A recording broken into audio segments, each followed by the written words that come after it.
কেউ স্থান ত্যাগ করবেন না, স্থান থেকে নড়বেন না, আগিয়ে আসার চেষ্টা করবেন না, হাজার হাজার ভাই কষ্ট পাবে। মোবাইলগুলো সাবধানে রাখবে।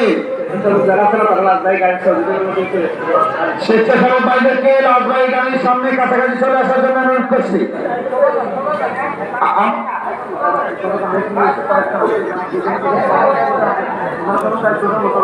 গাড়ির স্তরে যেসব স্বেচ্ছাসেবক ভাইরা আছেন একটু সাবধানে থাকবেন। গাড়ি শুরু হচ্ছে, আমাদের কিছু ভাইয়ের গাড়ি শুরু হচ্ছে, আর কিছু প্রয়োজনীয় জিনিস শুরু হচ্ছে।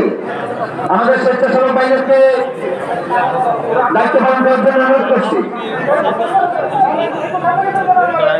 খোলা যাবে, খোলা যাবে।